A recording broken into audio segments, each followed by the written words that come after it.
یہ داستان ایک ایسے مسافر کی ہے جس کے قدموں تلے زمین ہمیشہ بے چین رہتی تھی اور جس کے سینے میں ایک ایسا راز دفن تھا جو اسے عام انسانوں سے جدا کرتا تھا۔ ارسلان ایک ایسا ہی نوجوان تھا جس کی قسمت کا فیصلہ اس دن ہو گیا تھا جب اس کے ہاتھ میں وہ قدیم سیاہ جلد والی کتاب لگی تھی جسے اس کے بزرگ میراث ممنوعہ کہتے تھے۔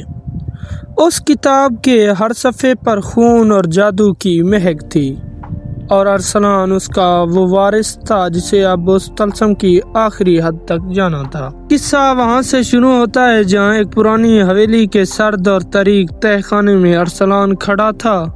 اس حویلی کا مالک مقتدر شاہ ایک ایسا ظالم انسان تھا جس نے جادو کے بلبوتے پر قریبی بستیوں میں خوف پھیلا رکھا تھا۔ مقتدر شاہ نے اس حویلی کے نیچے ایک درندہ پال رکھا تھا، ایک ایسا ہیبت ناک گوریلا نما جانور جسے وہ کالکا پکارتا تھا۔ ارسلان نے جب اس کی کمرے کا دروازہ توڑا جہاں مقتدر شاہ کی شیطانیت کے نشانات بکھرے پڑے ہوئے تھے تو اسے وہاں انسانی ہڈیوں اور تازہ خون کے سوا کچھ نہ ملا۔ مقتدر شاہ وہاں سے فرار ہونے کی کوشش کر رہا تھا لیکن اچانک ارسلان کے ساتھیوں عاصم اور زہیب نے اسے گھیر لیا۔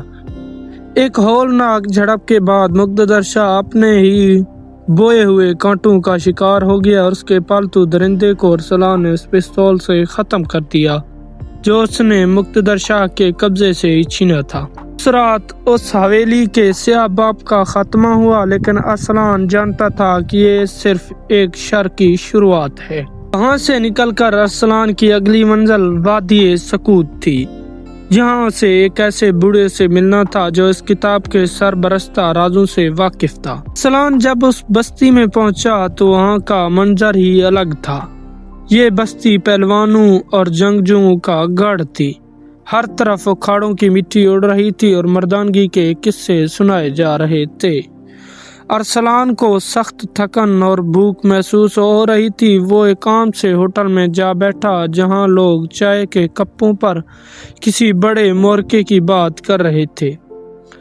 وہاں موجود بوڑھے آپس میں بحث کر رہے تھے کہ رستم خان نامی نامور پہلوان کو ایک اجنبی درویش علی نے چیلنج کر دیا ہے۔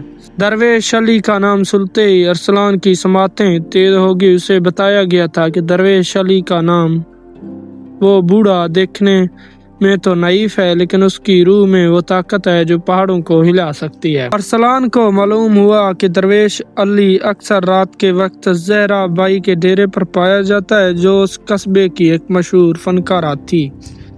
اندھیری رات میں جب سرانگی کی آواز فضا میں تحلیل ہو رہی تھی ارسلان زہرا بائی کے ڈیرے پہ جا پہنچا۔ وہاں کا ماحول عطر اور دھوئیں سے بوجھل تھا مگر ایک کونے میں وہ بوڑھا شخص درویش علی نہایت سکون سے بیٹھا تھا جسے اس دنیا کی کوئی پرواہ نہ ہو۔ ارسلان اس کے قریب جا بیٹھا۔ درویش علی نے اپنا مقناطیسی آنکھیں کھولی اور ارسلان کو دیکھتے ہی دھیمی آواز میں کہا کہ طلسم کے مسافر، تم نے مقتدر شاہ کی حویلی میں جو آگ جلائی اس کا دھواں بہت دور تک گیا ہے۔ ارسلان یہ سن کر دنگ رہ گیا کہ اس اجنبی کو اس کے بارے میں اتنا سب کچھ کیسے معلوم ہے۔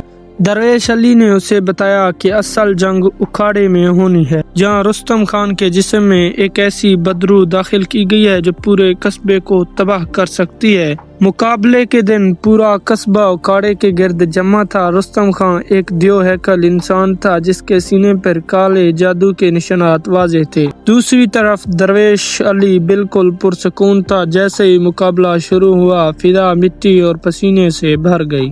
رستم خان نے جب درویش علی پر حملہ کیا تو اس کے جسم سے ایک کالی بھاپ نکلنے لگی۔ وہ انسانی آواز کے بجائے کسی خونخوار جانور کی طرح غرار رہا تھا۔ درویش علی نے ارسلان کو اشارہ کیا کہ اب وقت آ گیا